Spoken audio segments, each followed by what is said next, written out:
To devotions, and again, different format than we used to have. And so Doug Mitchell is with me today.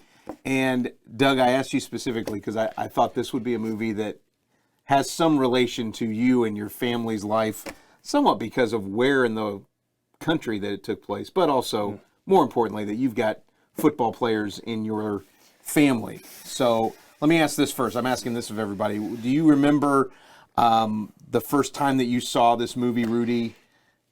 Is that something that connected with you? Well, the first thing I thought of when you asked me to do it was, I'm glad you asked me to do this movie, because you and I have a lot in common, but watching movies is not one of those. Not it. I've dragged you to a couple of movies. You have, and yes. I think the last one we went to, I'm glad they had recliners, because I saw part of that movie. Yeah, that's true. I think it came out in '93. Right. Is that when it came out? Yep. I probably saw that 5 or 6 years afterwards. Probably saw it with my boys when it came on TV. I think we actually have sat down and watched it. We may have watched it even maybe more than once. Yeah. So I usually see those when they come out on TV. Actually, I lead a life group at 8:30 on Sunday mornings, which is before you actually do the service. And I told them what we usually do in our life group is we do a discussion off of the scripture, the themes that you preach on each Sunday. And I told them in this series, we will be a week behind. Right. Because I have to watch, because I probably have not seen the movie, so we're a week behind. So, Gotcha. But it was probably 5 or 6 years after it came out. Okay. Yeah, so if you've seen Rudy or you haven't seen Rudy, or if, like I learned last week during my life group time, it spurred a bunch of people that wanted to then go watch Back to the Future. So maybe a lot of you have gone back and watched Rudy since Sunday. You've got some guys in your household who have played football, who have played it at high school level and at college level, have been through some amazing victories, and have also lived through some defeats and some lowlights to their career, whether that was because of injury or whether that were coaching decisions or whatever the case was. So when you see this story of this kid, Rudy, and I love the way Fortune puts it in the one scene that we captured where he calls Rudy a guy who is 5'0" and weighs 100 and doesn't have a lick of athletic talent. And yet he's achieved all that he's achieved. What stories of people kind of overachieving have you watched in some of your life around sports? Whether that's, things you've been really close to, or just maybe things you've experienced watching on TV, or whatever the case might be. I've shared this story before, but it's one that has impacted me, and it was a guy who played basketball a few years before I arrived at Kentucky Christian. And his name was Joey Robinson, but he played a few years before I got there. When I got to KCU as a freshman, I met him. We played some ball together, got to know him, got to become friends with him. But I'll never forget it. And seeing Joey was 5'0", and Joey never got to play a whole lot at KCU. He didn't get on the floor a lot, but our Coach Dameron, told this story, and I love this story. And knowing Joey, this has impacted me about this thing of perseverance. Joey never got to play in his senior year. Coach Dameron told the story of a game where both of the guards had fouled out. The starting guards had fouled out, and there was about 5 minutes left in the game, and they were down by 6 points. And he walked down the bench, and he pointed to Joey, and he said, "Joey, you got to go play." And Joey went in, and over those 5 minutes, there was a span where he stole the ball 3 straight times. And so as time is running out, he steals the ball, he goes down, he lays it up, and he's fouled. And time expires, and he gets to shoot the foul shot. He makes the foul shot, and every time he steals the ball, the opposing coach is screaming at the refs, he's fouling us. So he makes the free throw, and after the game, the ref goes, or the opposing coach goes running to the ref, and he says, I hope you sleep well tonight. And he said the ref calmly turned around, and he said, I will sleep well tonight, but I'd like to know how you're going to go home and explain how a one-armed basketball player beat your team this evening.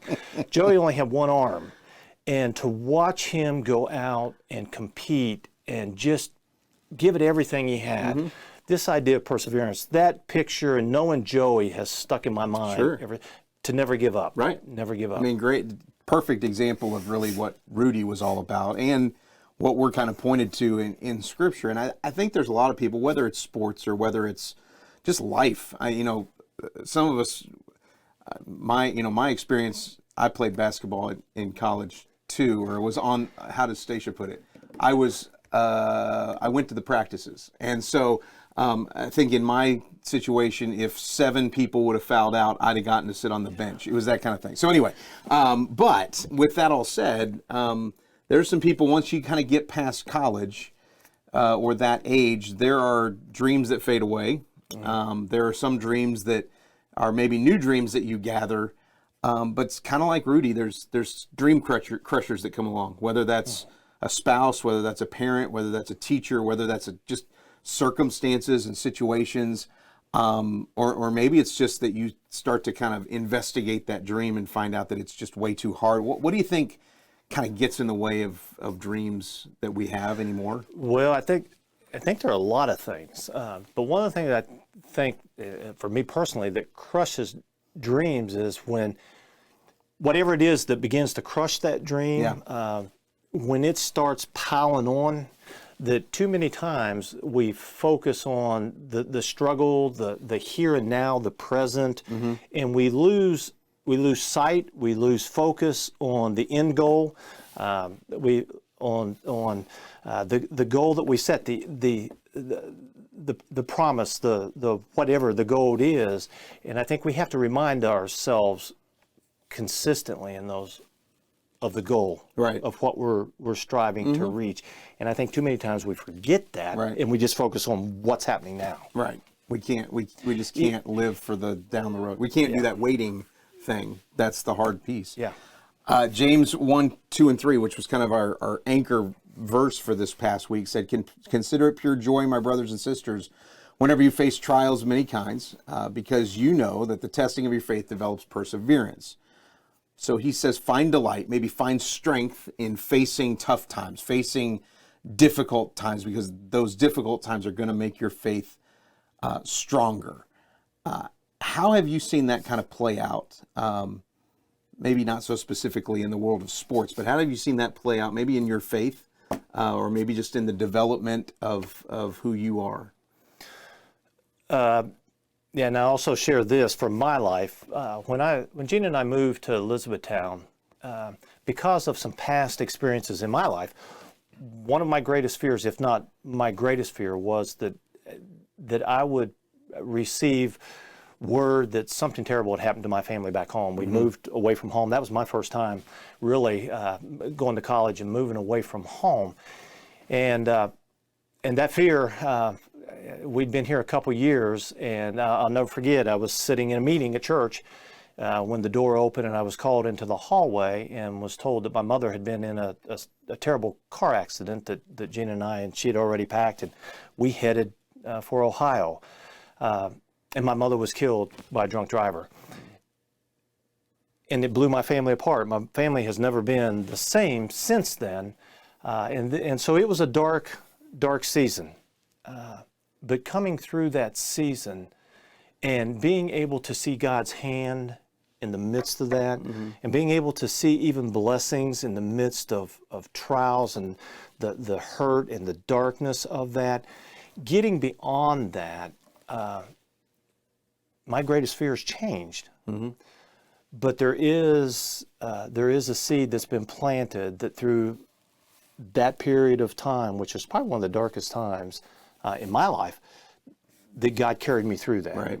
And so that gives me the hope and the promise that in the midst of these trials, that's why I say we not to lose focus, that God in the big picture, in the big picture, we win. In the big picture, there's heaven. Right. And That's the end promise. Yeah. And I think that's the hard thing, is that we sit here and we listen to James say, hey, look, you're going to go through trials, but as you do, you persevere through that because you're going to get stronger. That is not an instantaneous moment, and it takes time. I mean, you know, this has been a stressful and painful year for our family in lots of different ways. And there have been moments where it just feels like it's never going to end, and it's not, you know, lightening up at all. In fact, it seems to be piling on, and there's no way to hit a pause button and say, okay, I just need to kind of get my feet under me again, because life just keeps happening. And sometimes that dream can just seem so far away because life keeps happening, and the steamroller. You know, there's an old movie where the joke is that somebody's going to run over somebody with a steamroller that's moving so slowly that there's no way that it's going to be a problem, except he spends so long insulting him that the steamroller eventually catches up. Sometimes it feels like that the steamroller's moving so slow, but you can't stop it, and you can't seem to get your feet to move, and it's still coming, and life just keeps happening. And so the perseverance through that, sometimes being able to persevere is just getting up in the morning and getting to practice again and getting hit again, and you keep persevering, almost as if you know, you're just kind of hanging on for dear life. But that's sometimes what it has to be. Perseverance takes effort, and it takes intentionality. You know, you talked about your family. You talked about the fact that you came here having not been away from home, and then, you know, those fears kind of become realized.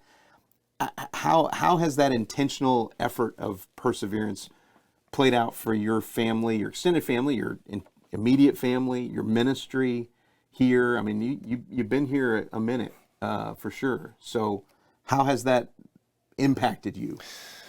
For me, the thing that I've had to do is to look for, to intentionally, you talked about what do we do intentionally, right, is to intentionally, even when the crushing things are coming, is to look for God's hand, look for the blessing. What I've discovered is He continues His mercy each day. He showers on us. My problem is I don't look for it. Right. And so the intentionality of trying to see God's blessing in this where I am now, and then look for what God is doing, what God's plan might be, what God wants to be happening in my life, and to focus on, okay, what is God doing right now, and how can I take a step today in that? And that's, for me, and so that keeps it moving forward. Sure. Because if I don't do that, you know, a few weeks ago, one of our discussion questions in our life group discussion was that if we get so bogged up in focusing on details and we miss seeing the big picture, can that be a positive or a negative in our life? And out of our discussion, we said it can be both. Yeah. It can really be, there can be both. Yeah. But the negative is if we focus on that, we spin round and round and round, and we never really get headed toward the goal or see the goal. Well, and you talked about mercies, the mercies being fresh every morning, new every morning. I've always thought of that as being, you know, that tomorrow there's going to be a rainbow, and that's going to be the mercy of God again. You know, that you're supposed to, you know, it almost seems cliche to go to bed having had a really rough day and think that you're going to wake up tomorrow and everything's going to be fresh and new and happy as a daisy and it's all going to be fine. Somebody help me understand and see that His mercies being new every morning doesn't mean necessarily that it's going to be a bright, shiny day. His mercy is how much He loves you. And to wake up tomorrow and to know that whatever mess you're in, you still have God on your side is a new mercy to embrace every single morning. And if that's all it is, that's enough. His promise is still there. It's still there. It's still there. And when I don't feel it, I don't see it, I don't.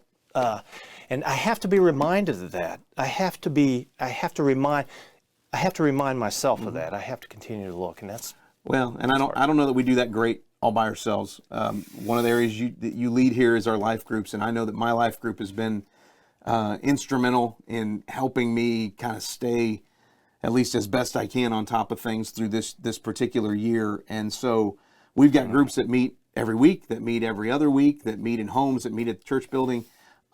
We'd love for you, if you're not involved in a group, to find out about that. Any last thoughts on our life group ministry there? That would be it. That I can only say from my experience that through those dark times, whether it's the tragedies or the pain, the struggles that we have, that focusing on God's blessing, on His plan, I can't do it alone. Yep. That I need help in doing that. Matter of fact, Gina and I share this often in our life group, and I shared it Sunday evening in our life group. The people sitting in that circle over the years have been so important for us on this journey. Yeah. And so we can't do it alone.